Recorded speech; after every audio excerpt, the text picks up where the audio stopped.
बैठ के बात करने का मौका परमात्मा ने दिया है। मेरा परिचय तो कर दिया इसने, बट मैं तमाम चैंपियनों के सामने इस शख्स का भी मैं बारे में थोड़ा बात करना चाहूंगा जिसने मेरे बारे में बात की है। आज से कुछ साल पहले एक छोटे से एक शहर में, मध्य प्रदेश के एक छोटे से शहर में मुलाकात हुई और इस शख्स ने मुझसे पूछ लिया कि आप क्या करते हैं। तो मैंने हंसते हुए बोला है कि मेरा काम है लोगों के सपने पूरे कराना। तो वो बोले सर मेरे भी बहुत सारे सपने हैं। तो मैंने बोला वो भी पूरे हो जाएंगे, एक आधा घंटे का समय निकालो। तो यहाँ से हमारी मुलाकात हुई थी। एक छोटी सी ज्वेलरी शॉप में काम करने वाला शख्स, 6-7 हजार रुपए महीने कमाने वाला शख्स इस सिस्टम के अंदर इंटर किया, सिस्टम को फॉलो किया, मेंटरशिप प्रोग्राम में आया और करते करते आज की तारीख के अंदर 4 व्हीलर मेंटेन करता है। और आज की तारीख में लास्ट वीक भी अगर देखा जाए तो काफी वीक से वो 25 से 30 हजार रुपए हफ्ता कमा रहा है।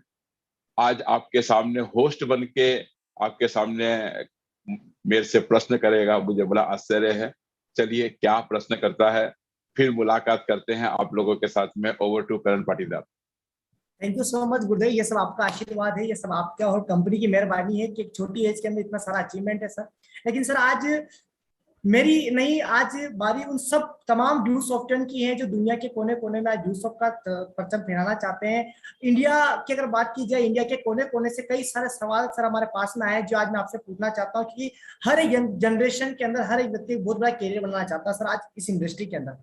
लेकिन सर सबसे पहला जो सवाल मैं आपसे करना चाहता हूँ सर, वो सवाल एमपी से पूछा गया पंकज जी गुप्ता के द्वारा सर, कि एमएलए इंडस्ट्री के बारे में उन्होंने बहुत कुछ सुना है, जाना है और वो बहुत सारे वीडियोस भी इसके बारे में देखते हैं सर। लेकिन उनका ये सवाल है सर, एमएलएम इंडस्ट्री के अंदर एक सही कंपनी का चुनाव उनको कैसे करना चाहिए सर? देखिए साहब, सिंपल सी बात है, सही कंपनी का चुनाव। आज मैं थोड़ा सा आपको गवर्नमेंट की तरफ लेके जाना चाहता हूँ। गवर्नमेंट मार्केटिंग एजुकेशन अब स्कूलों में लॉन्च करने वाली है बहुत जल्दी 9, 10, 11, 12 के अंदर मार्केटिंग कोर्स लॉन्च किया जा रहा है। उसके पीछे लॉजिक क्या है? क्योंकि सरकार के पास में रोजगार नहीं, सरकार चिल्ला रही है स्वयं माने आत्मनिर्भर बनो, और उसी के लिए मतलब ये कोर्स लॉन्च करने जा रही है। अब इस कोर्स के पीछे लॉजिक क्या है कि 9, 10, 11, 12 से बच्चे का माइंड सेट होता है, एटीट्यूड बिल्ड होता है, और यही चीज सरकार ने इसी चीज को लॉन्च करने जा रही है और कई जगह तो कर भी दिया है और लॉन्च करने जा रही है। और इसको लॉन्च करने के पीछे लॉजिक है कि जब बच्चा 12th के बाद जब बाहर निकलेगा, अपना कैरियर डेवलप करने की जाएगा, तो उसको पता चलेगा कि मार्केट में किस तरह की कंपनियां काम करती है। और जब उसको नेटवर्क मार्केटिंग के बारे में पता चलेगा तो सबसे पहले वो उस कंपनी को ढूंढेगा जो कई सालों से इस सिस्टम में काम कर रही है, नंबर 1। नंबर 2, वो देखेगा कौन सा उस कंपनी का कौन सा प्रोडक्ट है जो बड़ा यूनिक हो, किसी के साथ में कंपटीशन वाली भावना ना हो, एक यूनिक प्रोडक्ट हो। तीसरा, वो देखेगा उस सिस्टम के अंदर कि उसके अंदर लीडर टिकाऊ है या बिकाऊ है। माने टिकाऊ का मतलब काफी समय से वहां पे लीडर काम कर रहा है, क्या वहां पे ट्रेनिंग एजुकेशन सिस्टम है या नहीं है। उसके ऊपर वो चीज वो माने चेक करेगा और तब जाके वो डिसाइड करेगा। और आज की तारीख के साथ में मैं प्राउडली ये कहता हूं कि आज इस 24 अक्टूबर को 23वें साल में डियोसा प्रवेश कर जाएगा। दूसरी बात, इसका एजुकेशन और हेल्थ प्रोडक्ट ये बड़ा यूनिक है। आज तक इसके बराबर कोई ना आया है ना है, और मुझे 100% गारंटी है ना आगे कोई आएगा। यूनिक प्रोडक्ट है, सिंपल सी बात है। इसके अंदर ऐसी लीडरशिप है जो कंटिन्यूस इस सिस्टम में काम कर रही है। मेरे से भी काफी सीनियर लोग हैं जो 22 साल से सिस्टम में 22.5 साल से सिस्टम में काम कर रहे हैं। मुझे 19.5 साल हो गए इस सिस्टम में काम करते करते। बंदा ये चीज देखेगा, आज की तारीख के अंदर मेरे जैसा शख्स लगातार 19.5 साल मेरे सीनियर जो हैं वो 20 साल 22 साल लगातार काम कर रहे हैं, तो मुझे नहीं लगता है कि इससे कोई बढ़िया कंपनी और होगी। आज की तारीख में नंबर 1 अगर कोई कंपनी है तो वह है हमारी डियो साहब। और मैं यही कहूंगा कि मैंने तथ्यों के आधार पे और सिस्टम के आधार पर अगर तोला जाए तो सबसे पहले तोलेगा लगातार कई सालों से जो कंटिन्यूस कंपनी काम कर रही है वो कौन है, यूनिक प्रोडक्ट क्या है, लीडरशिप इसके अंदर क्या है, एजुकेशन ट्रेनिंग है या नहीं है, और इन सब पैमाने के ऊपर डियो साहब खरा उतरता है। और आज की तारीख में डियो साहब नंबर 1 है और हमेशा रहेगा। Thank you so much sir. Sir एक सवाल और सर यहाँ पर निकल के आया सर, एक चीज तो हमें क्लियर हो चुका है, एमएलएम इंडस्ट्री के अंदर ड्यू सो बेस्ट है सर, और वाकई में बेस्ट है सर। सक्सेसफुली अगर 23 साल कंप्लीट होने को आया तो स्टेबिलिटी ही हमें दिखाती है कि हम कितने स्ट्रॉन्ग है। लेकिन सर एक सवाल राजस्थान से सुनीता जी जो पूछ रहे हैं, वो आपके बारे में सर सुना है उन्होंने कहीं से कि आप एक उद्योग फैक्ट्री रन करते थे सर, तो वो ये जानना चाहते हैं उद्योग फैक्ट्री रन करते हुए आपने बंद करके आपने ड्यू सो करने का फैसला कैसे ले लिया सर? देखिए, सिंपल सी बात है, जब मेरी शादी नहीं हुई थी तब मैं अपनी इंडस्ट्रीज में भाग रहा था, और तब मेरा ये था कि 7:45 घर से निकलता था, रात को 11:30 बजे लौट के आता था। जब मैं अकेला था तो कोई प्रॉब्लम नहीं थी। जब शादी हो गई, शादी हो जाने के बाद में कंटिन्यूस में वही मैंने भागा दौड़ मेरा चलता था। 7:45 घर से निकलता, रात को 11:30 बजे लौट के आता। वाइफ को अच्छा नहीं लगता था, बट वो मुझे कह नहीं पाती थी। अब क्या है, क्यों नहीं पाती थी मुझे नहीं समझ में आता है, कि बहुत ज्यादा प्यार करती थी या डरती थी, जो भी है, नहीं बोल पाती थी। और मेरे साथ में धीरे धीरे करते करते जब मेरी बेटी पैदा हुई, तो मैं बेटी से बहुत प्यार करता था, क्योंकि उसके पहले मैं इंडस्ट्रीज में संघर्ष कर रहा था। और बेटी के आने के ही बाद मैं मेरे घर में मेरी इंडस्ट्रीज में पैसे आना खूब फ्लो आने चला। मतलब यह हालत हुई कि 2 साल के ऑर्डर मेरे पास में ऑलरेडी पहले से ही थे, मुझे नया ऑर्डर लेने की जरूरत नहीं थी।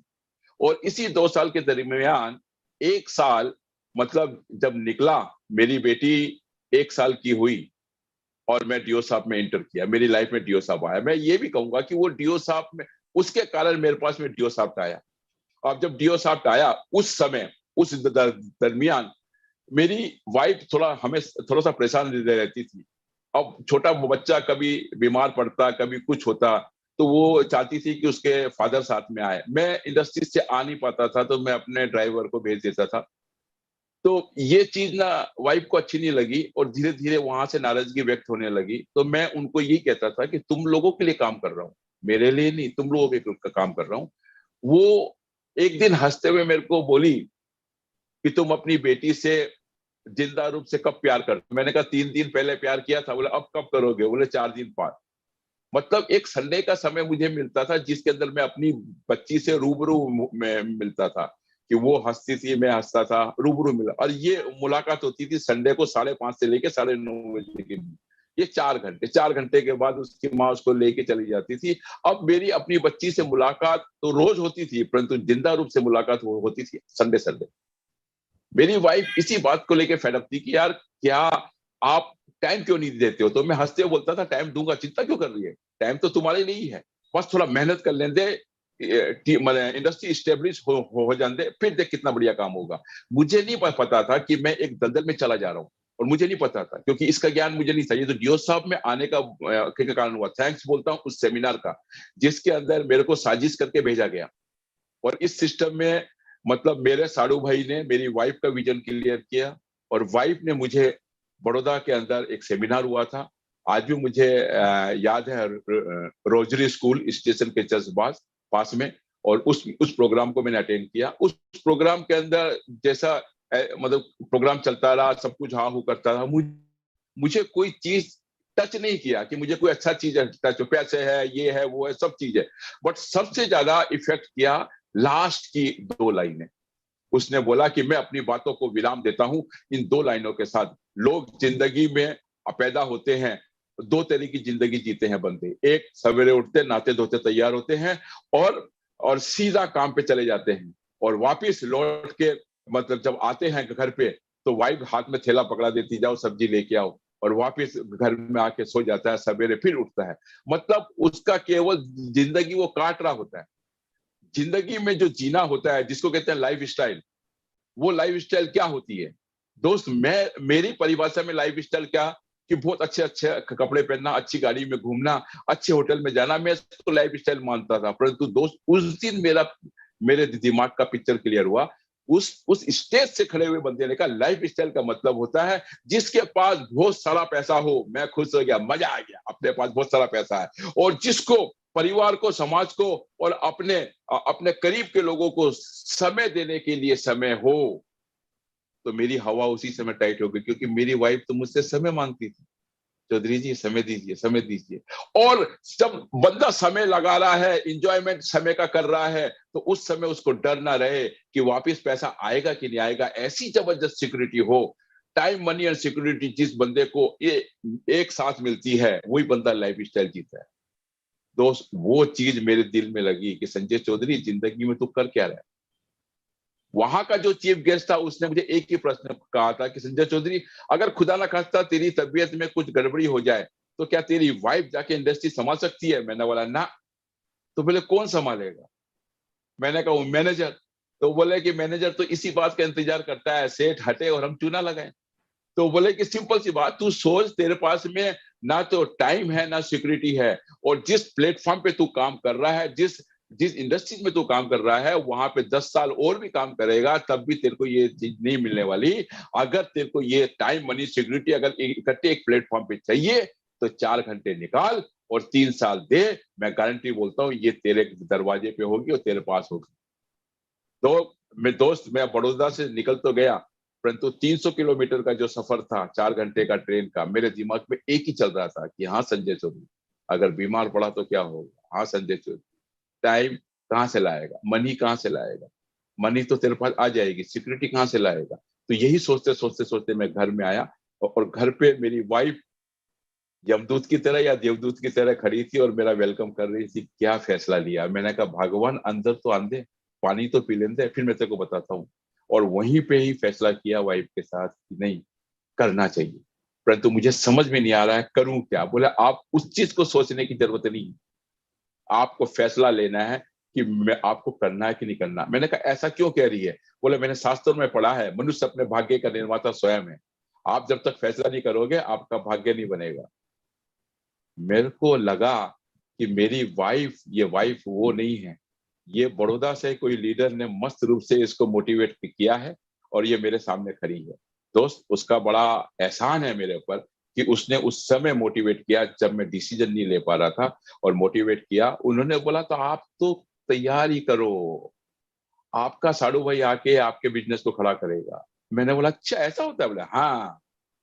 तो मैंने कहा वाह, कैसे? बोले एक्सपर्ट टीम हेल्प करती है बंदे को। एक्सपर्ट टीम जानती है कि डीओ साहब में इंटर करने वाला बंदा गधे का होता है, अंगूठा छाप होता है, उसको पता नहीं रहता किस तरह से बिजनेस को खड़ा करे, और वो एक्सपर्ट टीम उसको मदद करती है। आपके लिए एक्सपर्ट टीम तैयार बैठी है, बस आपके हरी झंडी का इंतजार है, क्योंकि शास्त्रों में लिखा है मनुष्य अपने भाग्य का निर्माता स्वयं है। आपको फैसला लेना है। मैंने हंसते हुए बोला कि डन, लिया, बुलाओ उसको। अब वो साड़ू भाई आया, मैंने उसको बोला सबसे बड़ी समस्या मेरे पास टाइम नहीं है। तो हंसते बोला दुनिया में तो क्या बोलते हैं, जो बेरोजगार बंदा है उसके पास भी टाइम नहीं है, टाइम तो निकालना पड़ता है। तो मैंने बोला कैसे निकालूं? तो हंसते बोला 8:45 घर से निकलना है। हाँ साहब, 7 बजे घर से आ जाने का है, 7 बजे घर आ जाना, और 7:30 बजे तक अपने नहा धो के खाना पीना जो पेट में डाल देना, और 7:30 से लेकर 11:30 बजे तक हम जो सबका काम करेंगे। हम उस घर में जाएंगे जहां पैसा और पढ़ाई की जरूरत है, और वहां मैं बात करूंगा, तेरे को केवल मुझे लेके चलना है, बाकी काम मेरा। मैंने कहा बस? बोले हाँ। मैंने कहा चलो चलते हैं, स्टार्ट आज से स्टार्ट करते हैं। और दोस्त, उस दिन से स्टार्ट किया, काम करना चालू किया। करने के बाद 3 महीने के अंदर ही मेरा पिक्चर क्लियर हो गया था, क्योंकि 3 महीने की इनकम 3.5 लाख रुपए। तो मुझे एक चीज समझ में आ गया, इससे बढ़िया प्लेटफॉर्म नहीं है। और मैंने उस चीज को पकड़ा और काम करना चालू कर दिया, क्योंकि मैं चाहता था मेरी बच्ची को ज्यादा टाइम दूं। आज मैं अपनी बेटी का, आज वो बेटी क्या बोलते हैं, हरिद्वार के एक बहुत बड़े यूनिवर्सिटी के अंदर योग का एजुकेशन लेने गई है। मेरी बेस्ट फ्रेंड है, और इस प्रोग्राम को चालू करने के पहले भी उसने कहा कि मुझे सेल्फी भेजो, मैंने सेल्फी भेजा तो बोला कि ठीक है पापा, ओके डन।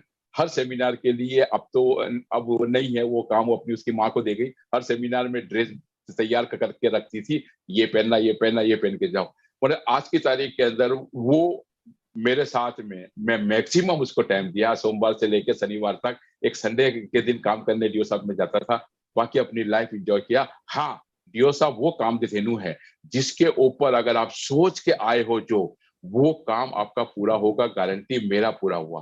परंतु एक चीज है, ईमानदारी बहुत जरूरत है यार। यहाँ आपके ईमानदारी को चेक करने वाला कोई बंदा नहीं होता है, आपको खुद अपने आप को चेक करना है। आप और आपका जो गुरु वो रहता है, और वो गुरु भी बहुत दूर रहता है। वो क्या कहता है, ईमानदारी ईमानदारी। मैंने कहा किसके साथ? बोला अपने साथ। और मैंने अपने साथ ईमानदारी की, और करने के बाद आज नतीजा ये है कि जो भावी करोड़पति जो आज यहाँ इस प्रोग्राम में बैठे हुए हैं, उनके सामने बोलने का मौका मिल रहा है। यही मेरी जिंदगी में आने का मेन कारण था। Thank you. Thank you so much sir. Sir आपकी बात से एक चीज मुझे तो समझ में आई सर, किसी को आई नहीं आए, कि अगर बंदा धक्के से भी ड्यू शॉप में आ जाए सर, जिस तरीके से गुरु माँ ने आपको धक्का दिया और आप मल्टी मिलियनर्स बन गए सर। अगर हम भी, कोई भी बंदा अगर धक्के से भी आता है, चाहे वो ऑफलाइन से आए, चाहे वो फ्रेंड की वजह से आए, चाहे वो किसी की वजह से धक्के से ड्यू शॉप में आए, तो अपना एक ब्राइट फ्यूचर बना सकता है ड्यू शॉप के अंदर। सर एक सवाल मेरे पास बिहार से आया, गौरव जी जानना चाहते हैं बिल्कुल। सर, कि आज लोग मार्केटिंग में मिलते हैं सर, क्योंकि हमारे कई ज्यादा प्रमोटर होते हैं जो मार्केट में इस प्रोजेक्ट को लोगों के बीच में लेके जाते हैं सर, और जब लोगों के सामने इस बात को रखते हैं कि आज का जमाना ई लर्निंग का है, हालांकि सर सब जानते हैं आज तो गवर्नमेंट भी चीज को प्रमोट कर रही है, ई लर्निंग का जमाना हो चुका है, मार्केट में बहुत सारी संस्थाएं काम कर रही है सर, जो हमारे इर्द गिर्द भी नहीं है सर। लेकिन फिर भी सर आज एक सवाल जो मार्केट से निकल के आया, गौरव जी जानना चाहते हैं सर, आज लोग मार्केट में मिलते हैं 5G के जमाने के अंदर सर, और वो ये बोलते हैं ड्यू शॉप का पैकेज यूजेबल नहीं है, मतलब ये बिना काम की चीज है सर। लेकिन आपने उस समय क्या देखा था 2003 में, जब लैंडलाइन की लाइनें बिछ रही थी, इंटरनेट नहीं हुआ करता सर, आपने शुरुआत कर दी सर। देखो, आज 5G है, यस सर। 5G आने वाला है, अभी 4G है। पहले यस पहले 2G था। Yes sir. समझे मेरी बात को? 2G था, तो 2G के हिसाब से डीओ साहब, मैं तो बोलता हूं कि ये आप मेरे को कह रहे हो डीओ साहब में के अंदर क्या सोच के आप आए थे जब इंटरनेट नहीं था। मैं तो आपसे ये कहता हूं कि हमारे कंपनी के जो मालिक है, हमारे एमडी साहब, वो उनका विजन कितना बड़ा था, उनका विजन कितना बड़ा था। जब 24 अक्टूबर सन 2000 को इसको लॉन्च करने वाली बात थी, तो ऐसा तो नहीं था कल बनाया और आज लॉन्च कर दिया, 19 तारीख को बनाया 20 को लॉन्च, ऐसा नहीं। उसके पीछे कम से कम उन्होंने 4-5 साल मेहनत की होगी, और जब 4-5 साल मेहनत की, अपने घर का पैसा लगाया और एक स्ट्रक्चर बिल्ड कर रहे थे। जब एक कस्टमर सिस्टम में ज्वाइन नहीं हुआ था, उनका विजन कितना क्लियर था, वो ये जानते थे कि आने वाला जमाना ऑनलाइन का है, ई लर्निंग का है, और ये प्लेटफॉर्म 100%, मैं तो कहता हूं कि धीरू भाई अंबानी के बाद किसी का नाम आना चाहिए तो वो ऋषि सहदेव जी का आना चाहिए। उस शख्स का भी इतना बड़ा विजन था, उस शख्स का इतना विजन था कि जब खादी के जमाने में पॉलिस्टर मार्केट में बेचने के लिए आए, तो लोग हंसे कि यार जमाने में लोग खादी पहनते हैं, तू पॉलिस्टर बेच रहा है। और वो खादी तो साइड में घड़ी हो गया, आज जमाने में हर बंदा कॉटन मिक्स पॉलिस्टर पहनता है या प्योर पॉलिस्टर पहनता है। वो उस बंदे का था, और वही बड़ा विजन लेके हमारे आदरणीय ऋषि सहदेव जी ने इस कॉन्सेप्ट को लॉन्च किया। तो आप उनका विजन कितना बढ़िया था, सिंपल सी बात है। मैं तो इतना जानता हूं, मेरे लिए सपोर्ट का सबसे बड़ा मेन काम था मेरी छोटी बहन, वो ऑलरेडी कंप्यूटर इंस्टीट्यूट चलाती थी, और जब उसने ये चीज देखा, इसका कोर्स देखा, उसने कोर्स को सब कैलकुलेशन करके देखा, तो उस समय 2003 के अंदर मैं बात कर रहा हूं, उस समय मतलब उसने कहा था, एक डायलॉग मारा था कि यार इसका प्रोडक्ट तो ऊंट के मुंह में जीरे के बराबर इन्वेस्टमेंट का है। वो आज वो डायलॉग मैं जब भी सेमिनार में जाता हूं, मैं बोलता हूं कि ऊंट के मुंह में जीरे के बराबर का इन्वेस्टमेंट। बोले इतना एजुकेशन दे रहे हैं, बोले सिंपल सी बात है, ये तो कोई नहीं दे सकता है। बस मुझे चीज समझ में आ गई, क्योंकि मैं कंप्यूटर के मामले में और कंप्यूटर एजुकेशन के मामले में अंगूठा छापता। आज तो ठीक है, आज तो कोई बंदा सामने बैठ नहीं सकता है, वो बात अलग है, बट मेरे जैसे अंगूठे छाप को एक एजुकेटेड मैंने कंप्यूटर इंजीनियर के सामने भी बिठा सकता है, ये काबिलियत पैदा की है। तो डीओ साहब ने उस समय 2G मैंने स्टार्ट होने वाला था, स्टार्ट हुआ, इंटरनेट था, परंतु 125 रुपए पर आवर्स का था। परंतु उस समय भी ये था कि जिंदगी बनना, कैरियर को लेके बात हुई थी कि यार मेरे को अपना कैरियर बनाना है, अपनी बच्ची को टाइम देना है, और अपनी बच्ची को टाइम देने के पीछे मुझे नहीं मालूम था कि मेरा एक गोल, मेरा एक लक्ष्य सेट हो चुका है और उसके पीछे मैं दौड़ लगा रहा था। और मुझे पता नहीं चला कि इंटरनेट की जरूरत पड़ रही थी, लोग ना बोल रहे थे।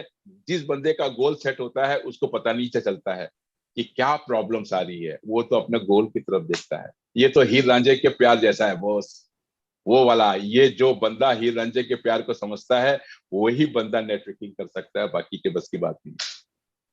यस सर आपसे जो स्पेस है, अच्छा जो प्रेरणा हमें मिल रही है, जो सवाल के जवाब हमें मिल रहे हैं, उनसे तो हम अभी मोटिवेट हो रहे हैं सर। अभी दिल से इच्छा रीबर्थ कर दे, वापस से स्टार्टअप कर दे। लेकिन सर एक सवाल निकल के आया, एमपी से सीमा जी नागदा जी हमसे पूछ रहे हैं सर कि सर नेटवर्क मार्केटिंग इंडस्ट्री के अंदर वो कई सारी अदर देन कंपनियों से भी टकराए हैं सर। उनका ये मानना है सर, उन्होंने उनके प्लान देखे हैं सर, और वो ये जानना चाहते हैं सर, मैं भी शुरुआत करना चाहती हूँ नेटवर्क मार्केटिंग इंडस्ट्री में, मैं भी अपना करियर बनना चाहती हूँ, लेकिन मैं चॉइस नहीं कर पाई हूँ क्योंकि मेरे सामने डिफिकल्ट प्लान है सर। वो ये जानना चाहते हैं कि आज मार्केट के अंदर कौन सा प्लान बेस्ट है सर, बाइनरी प्लान ज्यादा बेस्ट है या जनरेशन प्लान ज्यादा बेस्ट है सर? देखो, इसको समझाने जाऊंगा तो काफी समय हो जाएगा। मैं आपको इतनी सी बात करूं, कौन सा भाई अच्छा है जो अपने अपने लिए खाता है, या कौन सा भाई ऐसा है जो मिल बांट कर काम करता है जिससे मेरे दूसरे भाई भी सुखी हो? फैसला आपको करना है।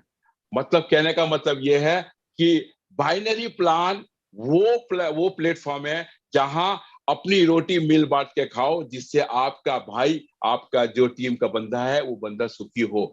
इस भावना के साथ में बाइनरी प्लान चलता है दोस्त। जनरेशन प्लान में क्या होता है, खाली स्वार्थ की पूर्ति होती है और कुछ नहीं होता है। इसलिए बेस्ट है बाइनरी।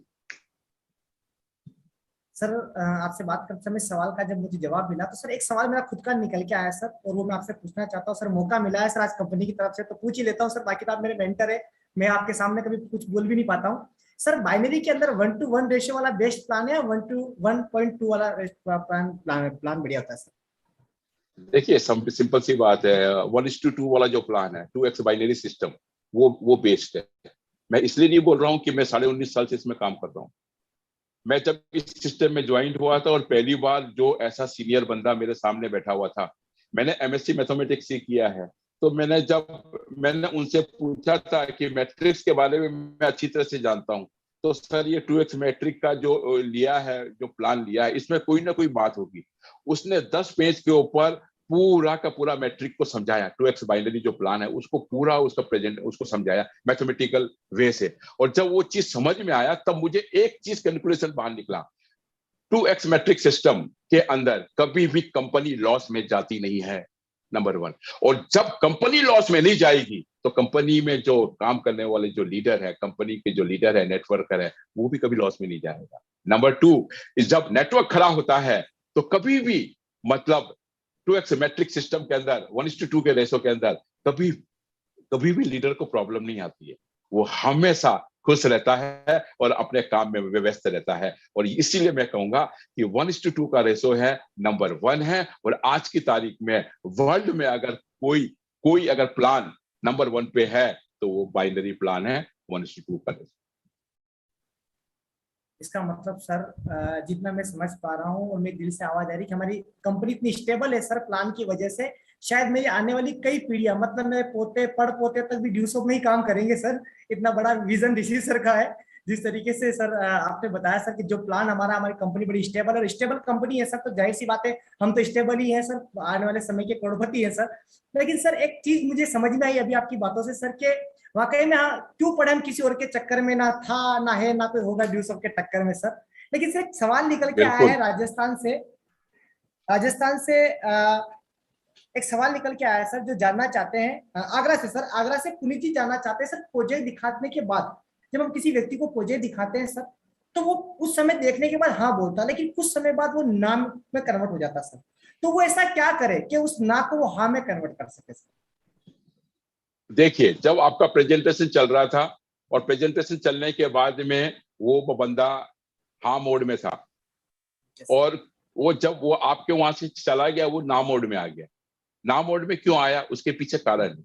आप ये सबसे बड़ी बात है कि मैं जितने भी भावी करोड़पति हैं इनको इनसे आग्रह करूंगा निवेदन करूंगा कि नेटवर्क मार्केटिंग में जब भी किसी बंदे को प्रोजेक्ट दिखाएं, तो प्रोजेक्ट दिखाने के बाद सिंपल सी बात है, वो प्रोजेक्ट कब देख रहा था? जब आपने उसको क्यूरियोसिटी अप्रोच किया, उसको ये नहीं बताया कि एक ऐसी कंपनी है जिसके अंदर 10,500 लगते हैं, 2 लोगों को ज्वाइन करो लाखों रुपए आते हैं, ये बात नहीं। आपने क्यूरियोसिटी अप्रोच करके उसको इस प्रोजेक्ट के लिए सामने बिठाया।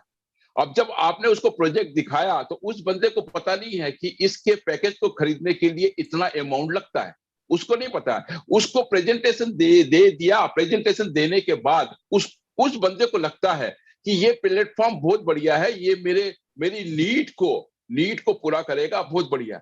बट वो जब आपसे दूर हटता है, दूर हटने के बाद जब वो अपने घर चला जाता है और उस समय उसकी नींद उड़ चुकी होगी, क्योंकि हमारा जो प्लान है वो इतना तगड़ा प्लान है कि बंदे की नींद उड़ा देता है। और वो जब वो नींद उड़ती है तो उस समय उसके मन में आता है कि यार मैं जुड़ जाऊंगा, तो क्या लोग जुड़ेंगे, मैं कर पाऊंगा? ये शब्द जब उसके अंदर जब घुसते हैं तो वो ना मोड में आ जाता है, वो ना मोड में आता है। इसीलिए फॉलोअप का जो विधान रखा गया है, इसीलिए फॉलोअप का जो सिस्टम रखा गया है, वो इसीलिए रखा गया है कि उसको ये समझाना है, जैसे मेरी वाइफ ने समझाया कि 300 किलोमीटर की यात्रा करने के बाद मेरे मन में कभी गड़बड़ ना हो जाए, तो मेरी वाइफ को अच्छी तरह से समझा दिया गया था और उसने वो डायलॉग बताया कि मनुष्य अपने भाग्य का निर्माता स्वयं है। एक एक्सपर्ट टीम अगर आपको मदद करे तो आपको कामयाबी निश्चित होने वाली है। आपको करना कुछ नहीं है, एक्सपर्ट टीम का हाथ पकड़ना है और उसको उस घर में ले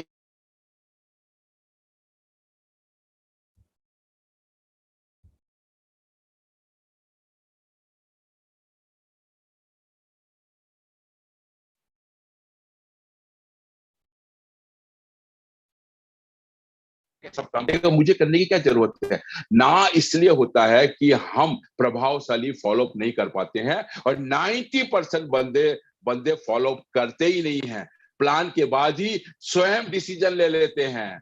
बड़े बड़े सबसे बड़े भगवान वो खुद होते हैं, प्लान दिखाने वाला सबसे बड़ा भगवान होता है, ये तो करेगा ही नहीं, ये तो ऐसा है सर, उसने तो फोन पे ना बोल दिया। ये सब चीज होती है, ना कोई नहीं बोलता है। जिसको पैसा और पढ़ाई दोनों चीज की जरूरत है और वो मात्र एक ही कंपनी है, वो डियोस कंपनी, जो वो चीज देती है, तो ना कैसे बोलेगा? ना नहीं बोलता है, वो फॉलोअप नहीं होता है। फॉलोअप करते वक्त उसके अंदर एक जिज्ञासा है, क्यूरियोसिटी है, करना चाहता है, परंतु कुछ डाउट है। जब उसके साथ फॉलोअप करके उसको रिलैक्स मोड में लेके आ जाओगे, तब उसको बोलेगा यस सर मैं काम करता हूं, और तब काम वो करेगा। और इसको यूं कहा जाए कि ना से हाँ में आप कन्वर्ट करने का तरीका है प्रभावशाली फॉलो। यस सर, मतलब तो मिलाकर सर आपके बात से एक चीज समझ में आती है सर, हम सब युवाओं को अगर वाकई में अगर हम लोगों की ना को हाँ में कन्वर्ट करना चाहते हो, सबसे पहले हमें प्रिपेयर होना पड़ेगा और हमें हमारे पॉजिटिव रखनी पड़ेगी। किसी भी व्यक्ति की ना नहीं होती, हमारे ऊपर डिपेंड करता है ना या हाँ है, उससे मिलकर उसकी क्यूरियोसिटी उसको अगर हम सोल्व करेंगे तो वाकई में लोगों की ना को हाँ में कन्वर्ट कर सकते हैं सर। सर एक सवाल मेरे पास हरिद्वार से आया सर, सुधीर जी वर्मा जानना चाहते हैं सर, अभी मैं 12th क्लास के अंदर हूँ सर, लेकिन मैं बड़ा जिज्ञासी प्रवृत्ति का इंसान हूँ। मैं कई बार यूट्यूब के ऊपर, इंस्टाग्राम और फेसबुक के ऊपर कई सारी डायरेक्ट सेलिंग की वीडियोस देखता हूँ सर, और मैं भी अपना कैरियर इसी में बनाना चाहता हूँ सर। लेकिन मुझे समझ में नहीं आता 12th क्लास के अंदर रहते हुए एज ए स्टूडेंट लाइफ के अंदर मैं कैसे डायरेक्ट सेलिंग करूँ सर। देखिए सिंपल सी बात है, लड़कियों के फोटो देख देख के आप अपनी वाइफ को सेट करें, ऐसा संभव नहीं होता है। Yes sir. यूट्यूब पे आप खाली देख ही रहे हैं, उससे डिसीजन नहीं निकलेगा।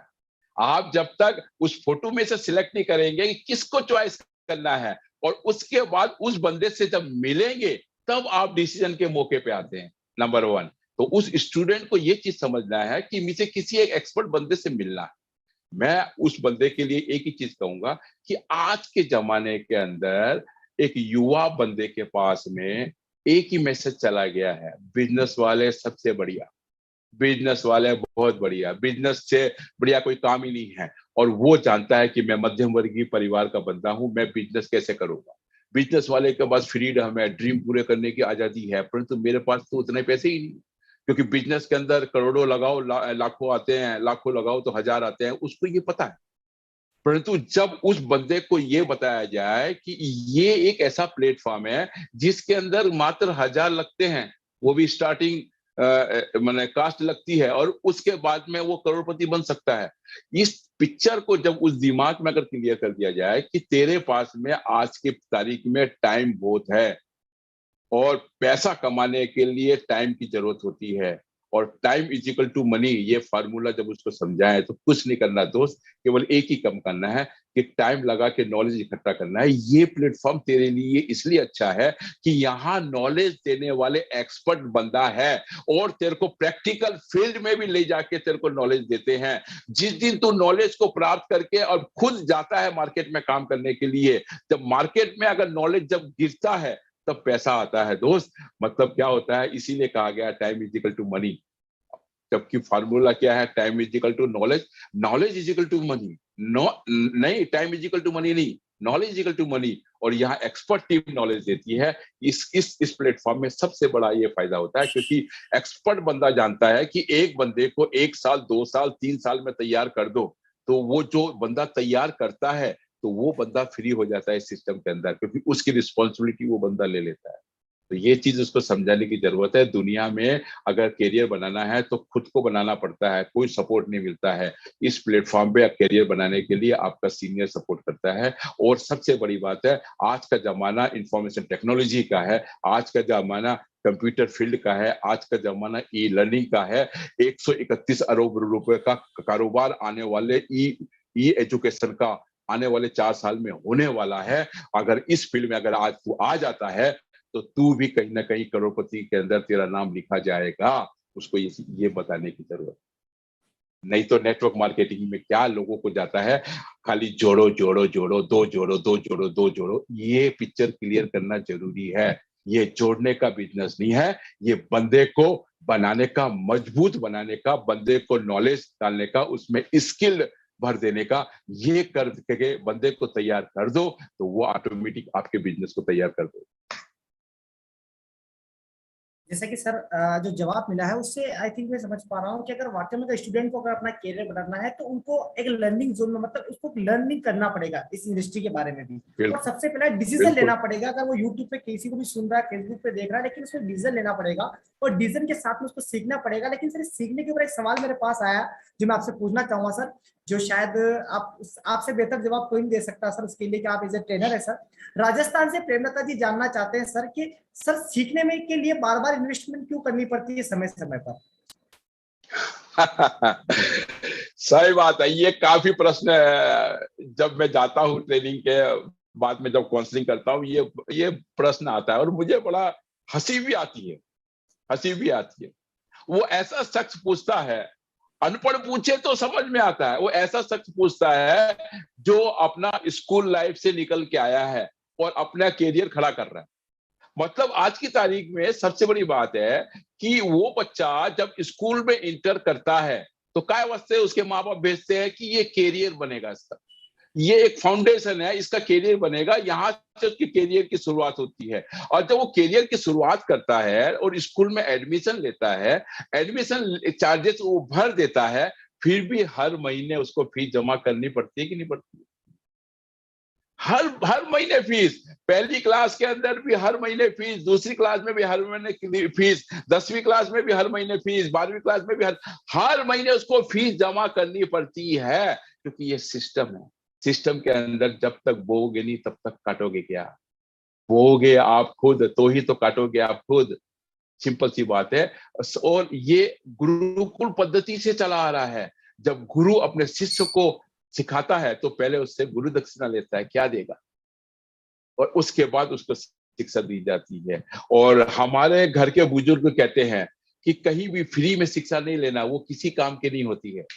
इसीलिए आपको जब इस सिस्टम के अंदर आप आते हैं तो आपको हर ट्रेनिंग में, आप तो अभी तो बहुत अच्छे मतलब प्लेटफॉर्म पे हैं कि आपको आपके ही शहर में बंदा जाके आपको ट्रेनिंग दे देता है। हम तो अमृतसर जाके ट्रेनिंग लेके आए, हम तो दिल्ली जाके ट्रेनिंग लेके आए और उसके बाद उसके बिजनेस को बिल्ड किया। हमको पता था लगाएंगे नहीं तो काटेंगे क्या दोस्त। और यही चीज है, बार बार लगाने के लिए आपको काटना ही पड़ेगा, उगेगा तो कटेगा। मैं थोड़ी सी बात और दूसरी देसी भाषा में कहूं कि आप अपने घर में मोटरसाइकिल खरीद के ले आए, लाख रुपए की मोटरसाइकिल खरीद के ले आए और घर पे आपने खड़ी कर दी, तो उसको चलाने के लिए उसमें पेट्रोल डालना कि नहीं डालना पड़ेगा? एक बार डाल दिया और आपको 1 साल पेट्रोल चलेगा, ऐसा ऐसा संभव है? नहीं। नहीं, बार बार आपको डालना पड़ता है, और बार बार आप डालते हैं, बार बार डालते हैं, तो आप शोरूम में जाके लठ लेके नहीं पहुंच जाते हैं कि यार ये क्या बात है, एक बार पैसे दे दिए तो बार बार मेरे को पेट्रोल डलाना पड़ता है। सिंपल सी बात है। जब कोई चीज चलती है तो उसको चलाने के लिए उसके पीछे कुछ ना कुछ लगाना पड़ता है। जब आपका कैरियर बनना है और कैरियर डेवलप होना है, कैरियर आगे की तरफ बढ़ना है, तो कुछ ना कुछ तो लगाना पड़ेगा, और बिना लगाए आप पा नहीं सकते हैं। और मैं आपको ये भी कहूंगा कि जहां कहीं फ्री में अगर आपको नॉलेज मिल रहा हो, कई लोगों को कहते हैं फ्री में मिल रहा है तो लूट लो, वो फ्री में आप ले लो, वो किसी काम की ही नहीं, आपको आपके अंदर जाएगी ही नहीं, क्योंकि बीज आप बोओगे तभी लगेगा, क्योंकि बीज की आदत है सड़ने की, गलने की, और तब जाके वो खिल के बाहर आता है। जब वो नॉलेज आपके अंदर आएगा तो आप मार्केट में जाएंगे, गलेंगे, हैं, धक्का खाएंगे, रगड़ खाएंगे, टूटेंगे, और तब जाके आप धीरे धीरे विकसित होंगे। इसीलिए आपको नॉलेज के लिए कुछ ना कुछ पेमेंट पे करना ही पड़ेगा। मतलब कुल मिलाकर सर बोएंगे तो काट पाएंगे, वही बड़ी बात हो गई सर, बिना बोए कुछ नहीं आता है। और सबसे बड़ी चीज यही है सर कि फ्री का ज्ञान और फ्री की दवाई कभी किसी के काम नहीं आती सर। और काम अगर वाकई में अगर हमें इस इंडस्ट्री में कैरियर बनाना था, हमें सीखना पड़ेगा, और सीखने में हमेशा इन्वेस्टमेंट होती है सर। सर एक सवाल मेरे पास में आया है, जो मेरे से एक मैडम ने पूछा है सर, जो आरती जी हैं, और आरती जी पूछ रहे हैं सर मेरे से, कर्नाटक से, वो जानना चाहते हैं सर कि सर मैं इस इंडस्ट्री के अंदर मैं कैरियर बनाना चाहती हूँ, दूसरों मुझे बहुत बेस्ट लगती है, लेकिन सर मेरी फैमिली नहीं मान रही है सर। तो एक एक एसोसिएट किस तरीके से अपनी फैमिली को एग्री करे सर डायरेक्ट सेलिंग के लिए?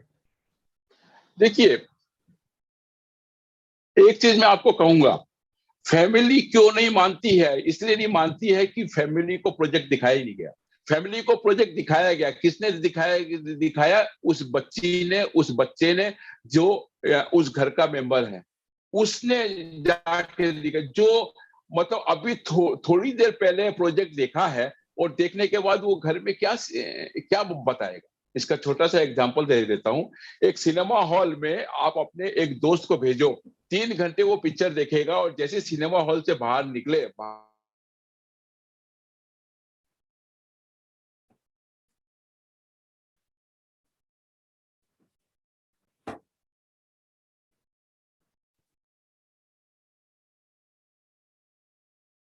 3 घंटे अंदर बैठ के आया है। समझो बात को।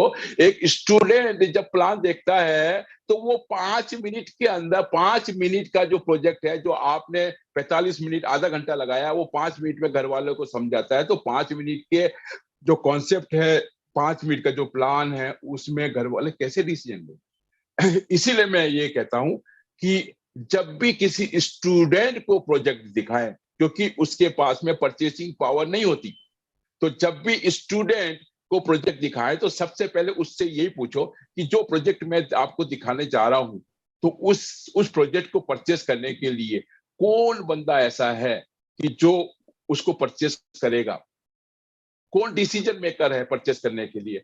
तो वो कहेगा मम्मी पापा। तो उनको बोला ओके, तो एक काम करती हूँ, आप शाम को इतनी बजे मैं अपने एक्सपर्ट टीम को लेके आती हूँ, आपके मम्मी पापा सबको बिठा लेना, थोड़ी देर के, आधे घंटे के लिए फ्री हो जाना, और मैं ये प्रोजेक्ट आपको सामूहिक परिवार को दिखाता हूँ।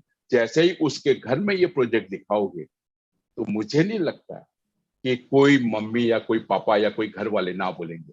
सिस्टम के फॉलो करेंगे तो काम होगा। 90% लोग सिस्टम को अपने ढंग से फॉलो करवाते हैं, इसलिए फेल हो जाते हैं। घर वाले ना नहीं करेंगे। जब बच्चे का कैरियर की बात सुनेंगे और पूरा प्रोजेक्ट देखेंगे, तो काम आसान हो जाएगा। और मैंने तो अपनी टीम के बंदों में काफी चीज जगह मैंने सुना है कि माँ बाप तैयार है, और माँ बाप तो एक ही कह रहे हैं, बच्चा करना चाहे तो ठीक है, हम अभी दे देते हैं पैसे। वहां मामला उल्टा हो जा रहा है। और आप कह रहे हो कि माँ बाप तैयार नहीं होते। नहीं नहीं नहीं, माँ बाप तैयार होते हैं। माँ बाप को समझाना जरूरी है, माँ बाप को कॉन्सेप्ट दिखाना जरूरी, तो वो दिखाएंगे तो कभी भी ना नहीं होगी, हाँ होगी। और कुल मिलाकर सर अगर अगर चाहते हैं कि फैमिली एग्री हो जाए सर, तो उसके लिए हमें फैमिली के साथ में प्रोजेक्ट शो करना चाहिए, जिससे एक प्रॉपर नॉलेज फैमिली के पास में जाए और फैमिली सपोर्ट कर सके उस बिल्कुल। बच्चे को काम करने के लिए सर। सर एक सवाल मेरे पास कश्मीर से आया सर, हालांकि ड्यूस ऑफ कश्मीर से कन्याकुमारी था सर, और कन्याकुमारी छोड़िए सर, हम तो तकरीबन 34 से 35 देशों में काम करते हैं सर। लेकिन सर एक सवाल कश्मीर से मेरे पास निकल के आया है। शबाना जी जानना चाहते हैं कि सर, जिस समुदाय से हम बिलोंग करते हैं वहां पर लड़कियों के ऊपर बड़ी पाबंदी होती है सर, एक गर्ल्स के लिए डायरेक्ट सेलिंग क्यों जरूरी है सर, वो ये जानना चाहते हैं गर्ल्स को डायरेक्ट सेलिंग आज 21वीं सेंचुरी में क्यों करना चाहिए। देखिए, मैं एक ही चीज कहूंगा कि सभी गर्ल्स को डिओसाप करना चाहिए, सभी गर्ल्स को। उसके पीछे लॉजिक क्या है?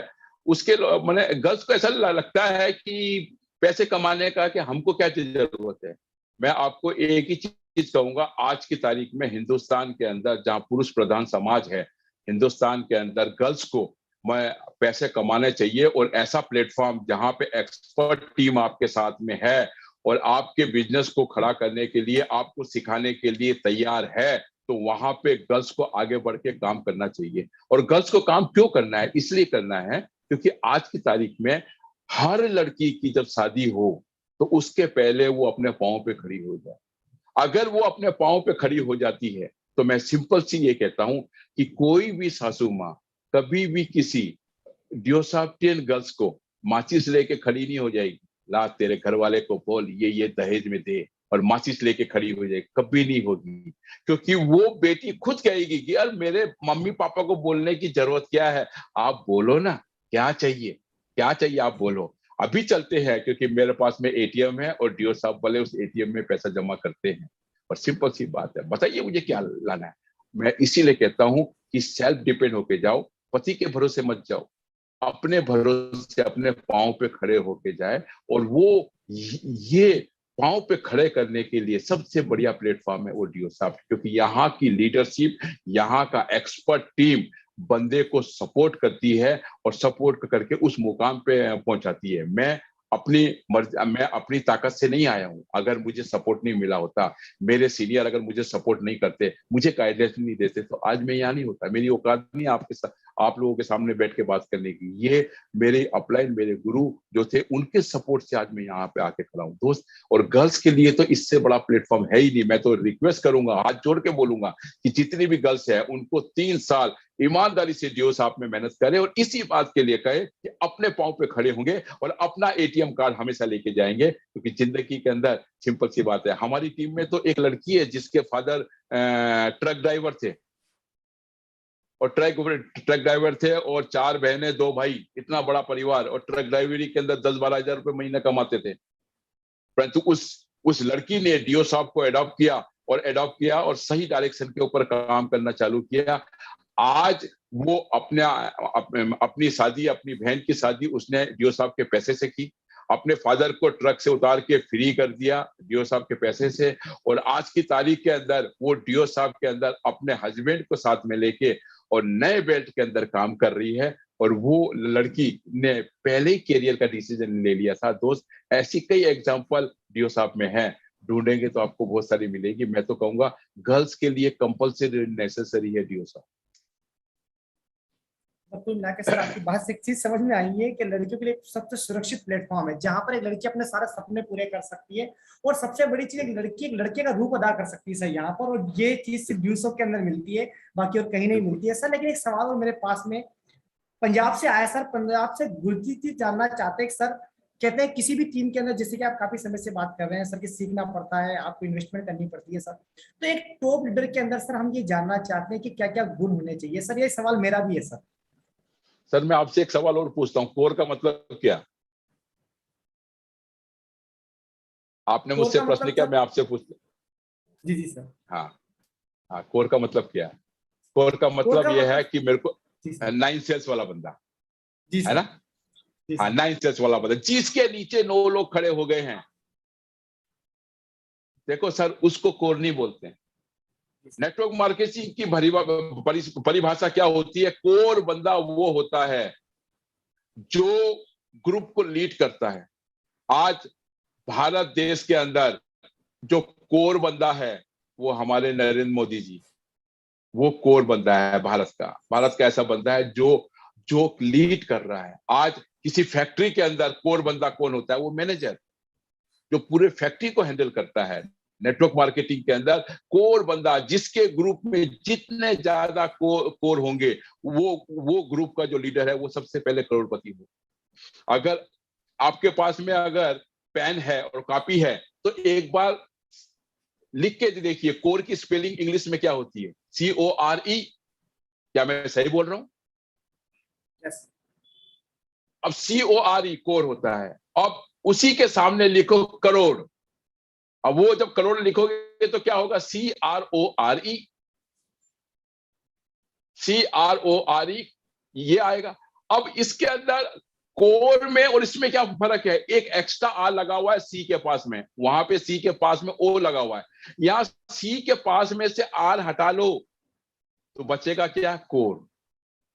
मतलब आपको समझना यह है कि करोड़पति वही बंदा बन सकता है जिसके कैरेक्टर के पीछे आर लग जाए। मतलब आर मतलब रिस्पॉन्सिबिलिटी वाला बंदा, कैरेक्टर वाला बंदा, रिस्पॉन्सिबिलिटी वाला बंदा, जो अपनी टीम की रिस्पॉन्सिबिलिटी खुद लेता है। जैसे जैसे किस रिस्पॉन्सिबिलिटी? क्या टीम के बंदों को आया है तो उसको सबसे पहला ड्राफ्ट कैसे उसके पास पहुंचेगा, उसके लिए रिस्पॉन्सिबिलिटी तय करना। कोई रिस्पॉन्सिबल बंदा नहीं है तो खुद अपनी रिस्पॉन्सिबिलिटी उठाना। ऐसे ही किसी सेमिनार को सक्सेस करना है तो वहां का जो कोर बंदा लीडर है वो रिस्पॉन्सिबिलिटी उसकी होती है कि इस सेमिनार को सक्सेसफुल बनाना। ऐसे ही जब उसको रॉयल्टी होल्डर बनना है तो वो रिस्पॉन्सिबिलिटी उसको उठाना है कि मैं ईमानदारी के साथ में और मतलब बिल्कुल लगन के साथ में और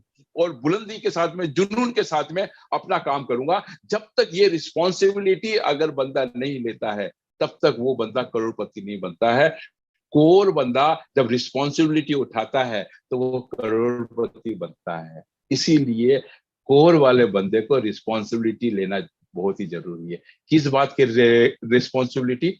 वो भी मैं यहाँ क्लियर कर देता हूँ। रिस्पॉन्सिबिलिटी ये कि आपकी टीम में आप जब आए थे तो आप क्या सोच के आए थे, क्या हासिल करने के लिए इस सिस्टम में आए थे, ये आपका तय होता है। तो आपको भी नीचे जो नया बंदा है उससे ये तय करना जरूरी है कि भैया तू इस सिस्टम में जो पैसा लगाया है वो क्यों लगाया, क्या हासिल करने के लिए आया है। क्योंकि जब तक ये क्या नहीं निकलेगा तब तक आप उसको किस तरह से हासिल करना है और कब हासिल करना है ये नहीं बता सकते हो। ये बताने के लिए उसका राज जानना बहुत जरूरी है। जब वो राज जान लेगा तो काम आसान हो जाएगा। अब क्या होता है कि कुछ लोगों को गलतफहमी होती है कि मुझे स्टेज पे बोलना नहीं आता, मुझे प्लान करना नहीं आता, मुझे ये नहीं आता। यार मैं तो इतना बोलूंगा, कामयाबी का पैमाना ये नहीं होता है कि मेरे में बुद्धि की कमी है या मेरे में काबिलियत नहीं है। कामयाबी का जो पैमाना होता है वो 4 बात पे टिका होता है। नंबर 1 इरादे। इरादे, इरादा होना चाहिए, किस इरादे से आप इस सिस्टम में आए हैं। दूसरा सही रास्ता, सही रास्ता दिखाने वाला आपके पास में बंदा है जिसको हम मेंटर कहते हैं, अपलाइन कहते हैं, कोच कहते हैं, वो आपके पास है। तीसरा है डेडिकेशन, समर्पण। समर्पण, अगर समर्पण नहीं है तो काम नहीं होगा। अर्जुन महान तब बना था वो जब मैंने श्री कृष्ण भगवान के सामने मतलब घुटनों के बल पे बैठा था, तब जाके हुआ था कि प्रभु मुझे क्या पता था यार, मेरे को सहरा बांधने के लिए आपने सहरा बांध रखा है। मैं समझ रहा था यार मैं कैसे लोगों को जीतूंगा। मतलब उसका जब तक समर्पण नहीं आया तब तक वो अर्जुन महान नहीं कहलाया। इसलिए समर्पित होना बहुत जरूरी है और समर्पित के साथ में अनुशासन के साथ काम करना है। अनुशासन किसी दूसरे के लिए नहीं, अनुशासन में मेरे अपने के लिए। मुझे जो काम दिया है मैं अनुशासन के साथ करूं। मुझे 5 प्लान करना है तो मुझे 5 प्लान करना है, किसी को दिखाना ही नहीं है। मुझे ड्रेस कोड में जाना है तो मुझे अपना ड्रेस कोड पहनना है। मुझे इस सिस्टम के अंदर जो एक्शन का काम दिया है वो मुझे करना है। अगर इस अनुशासन का पालन करेगा तो मैं बोलता हूं कि यार बुद्धिमान अगर कम भी है, कामयाब काबिलियत नहीं है, वो भी बंदा कामयाब हो जाएगा। ये 4 चीज से, ये 4 चीज कोर वाले बंदे में होना जरूरी है। सो मच सर, आपने बड़ी इजी वे से बता दिया है कि किस तरीके से हम कामयाब हो सकते हैं। सर एक सवाल मेरे पास में उड़ीसा से आया है, पवनदीप जी पूछ रहे हैं सर कि एमएलएम के अंदर मैं काम कर रहा हूँ सर, मुझे प्रॉब्लम आ रही है डुप्लीकेशन के लेकर कि मैं डुप्लीकेट नहीं कर पा रहा हूँ, ये क्लोन तैयार करने का बिजनेस है सर। तो वो ये जानना चाहते हैं सर, एमएलएम इंडस्ट्री के अंदर, डायरेक्टली इंडस्ट्री के अंदर डुप्लीकेशन कैसे किया जाए सर? सबसे पहले तो ये समझना है कि डुप्लीकेशन का मतलब क्या है। डुप्लीकेशन का मतलब है जो लीडर कर रहा है वही नीचे का बंदा करना चाहिए। yes, जो लीडर कर रहा है तो वही बंदा नीचे नीचे वाला करना चाहिए। तो सबसे पहले सिंपल सी बात है, डुप्लीकेशन जस्ट लाइक टू आईना, या आप जो मिरर है, आप जो मिरर में जब आप झांकते हैं तो आपकी हुलिया जो होता है वो आपको बता देता है। तब अपनी जेब से कंघी निकाल के बाल ठीक करते हैं, या मुंह धोते हैं, या क्रीम लगाते हैं, अपने आप को चमकाते हैं। डुप्लीकेशन का मतलब है कि जो लीडर काम कर रहा है वही काम नीचे के टीम के लीडर देख रहे हैं और उसको फॉलो करेंगे। परंतु सबसे पहले यह तय करना है कि हम क्या कर रहे हैं। हमारे पास में जो करोड़पति की रिस्पॉन्सिबिलिटी है, आर है, हम उसको फॉलो कर रहे हैं, हम उसको काम कर रहे हैं। हमारा इरादा क्या है इसके अंदर, थोड़े दिन काम करके छोड़ देने का? सिंपल सी बात है। कई लोग किसी के भरोसे आते हैं, आप भी तो मिस्टर करण पाटीदार जी, आप भी तो किसी के भरोसे आए थे, वो आपको बीच रास्ते में छोड़ के चला गया, परंतु आपका आर क्लियर था, तो आपने सही राइट डायरेक्शन वाले बंदे को ढूंढ लिया। बात को समझिए। कहने का मतलब ये है कि आपको सबसे पहले ये देखना है कि मैं जो एक्टिविटी कर रहा हूं वो टीम के अंदर बिजनेस को बढ़ाने के काम आएगा या घटाने के काम आएगा। अगर आपकी एक्टिविटी से टीम के अंदर बढ़ाने का काम हो रहा है तो आप वो काम करो। सबसे पहले अपने अंदर अपने आप को मतलब सेट करो, सिंपल सी बात है। और अपने आप को सेट करेंगे तो आपकी टीम में डुप्लीकेशन आराम से हो जाएगा। डुप्लीकेशन के लिए वही बात मैं कहूंगा, इरादे, सही रास्ते, समर्पण और अनुशासन, ये 4 चीज की जरूरत होती है। पहले अपने अंदर उतारो, और उतारने के बाद में, अब वो जब आपके अंदर पूरा उतर जाएगा तो आप झांक के पीछे देखोगे, आपके जो कारवा खड़ा हो चुका है उसके अंदर भी यही चीज चला गया। ये गारंटी के साथ। डुप्लीकेशन अपने से स्टार्ट होता है, डुप्लीकेशन करने की जरूरत नहीं है। अपने आप को डुप्लीकेट करने, अपने आप को सिस्टम में डालने की जरूरत है। जब आप सिस्टम में डल जाओगे तो आपकी टीम भी आपको देख के सिस्टम को फॉलो करेगी और वो भी सिस्टम में डल जाएगी। डुप्लीकेट अपने आप होगा। माने आप गधे को पीट पीट के घोड़ा नहीं बना सकते हो, सिंपल सी बात। आपको डुप्लीकेट अपने आप को करना, सब काम। इसका मतलब सर, दूसरी भाषा में समझा देता हूं कि दुनिया में प्रवचन देने वाले बहुत सारे लोग हैं, सत्संग करने वाले कम हैं। प्रवचन 2 शब्दों से मिलकर बना हुआ है, पर धन वचन मतलब दूसरे के वचन को और आप लोगों के सामने कह रहे हैं। और सत्संग का मतलब है कि सत्य को पहले अपने अंगीकार किया, अपने अंदर उतारा है और उसके बाद आप लोगों को बता रहे हैं। इसको कहते हैं सत्संग। और दुनिया के अंदर, यूट्यूब के अंदर काफी मोटिवेटर हैं जो प्रवचन कर रहे हैं, उनको फील्ड का नॉलेज ही नहीं है, खाली स्टेज पे खड़े होकर 10 तरह की बातें करेंगे, वो खाली प्रवचन देंगे, इसीलिए उसका असर नहीं। अगर इतने लोग अगर प्रवचन दे रहे हैं तो नेटवर्क मार्केटिंग आज कहां से कहां होता। दोस्त, सिंपल सी बात है, वहां पे सत्संग की जरूरत पड़ती है। मतलब ऐसा बंदा जो फील्ड में घिसा हुआ है, रगड़ा हुआ है, अनुभव प्राप्त किया हुआ बंदा है, वो बंदा जो अपनी टीम को अपना अनुभव बताता है और अपनी टीम के साथ सत्संग करता है तो वो खुद भी कामयाब होता है और अपनी टीम को भी कामयाबी पे ले जाता है। सर एक चीज पता चला, अगर सही डुप्लीकेशन करना है तो जैसी राजा वैसी प्रजा। पहले हमें सही होना पड़ेगा, टीम ऑटोमेटिक से हो जाएगा, ऑटोमेटिक से डुप्लीकेशन हो जाएगा। लेकिन सर एक सवाल मेरे पास तमिलनाडु से आया सर, रमेश चंद्र जी जानना चाहते हैं सर, नेटवर्क और सेट वर्कर में क्या फर्क होता है सर?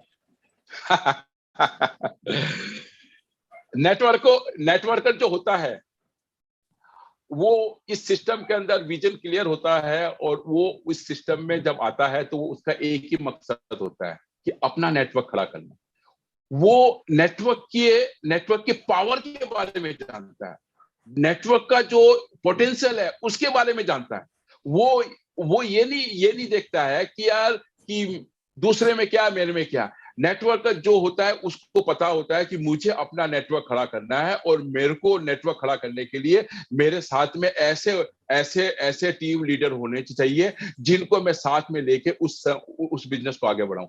वो अपने पोटेंशियल को बड़ा करता है, और साफ कहा गया है स्मॉल नेटवर्कर होता है उसका स्मॉल पैसा होता है, बिग नेटवर्क का बिग पैसा होता है। हम बार बार कहते हैं आपकी सिक्योरिटी आपकी टीम की साइज के ऊपर है, जितनी टीम आपकी बढ़ेगी उतनी सिक्योरिटी आपकी आएगी, जितना बड़ा नेटवर्क आपका होगा उतना बड़ा उतना फ्रीडम आपके पास होगा। सेट वर्क के पास में ये नहीं होता है, वो तो हर जगह अपने आप को सेट करने में लगा रहता है। भैया मेरे पास में इतने लोग हैं, क्या दोगे, तोल मोल की भाषा करता है वो। और सिंपल सी बात है, नेटवर्कर है। मैं एक चीज आपको बताता हूं, यहाँ जितने भी करोड़पति बैठे हुए हैं या जो भावी के करोड़पति, मैं तो सबको करोड़पति मानता हूं, भावी के करोड़पति है, मैं उनसे पूछता हूं कि अगर इसकी नागरिकता लेनी है, मतलब नाइजीरिया की अगर आपको जिम्बाब्वे की अगर आपको नागरिकता लेनी है, तो आप भारत छोड़ के जिम्बाब्वे की नागरिकता लेना पसंद करोगे कि भारत में रहने पसंद करोगे? आप भारत में रहना पसंद करोगे। नेपाल की आप नागरिकता क्यों? क्योंकि आप जानते हैं कि यार दुनिया में आज की तारीख में मतलब लीडरशिप के अंदर इंडिया नंबर 1 के ऊपर है। इतना बड़ा प्लेटफॉर्म है, उसको छोड़ के छोटे से देश की नागरिकता स्वीकार करना है, मैंने वहां जाके स्वीकार करना, ये कहाँ का लॉजिक है, कहाँ की समझदारी है?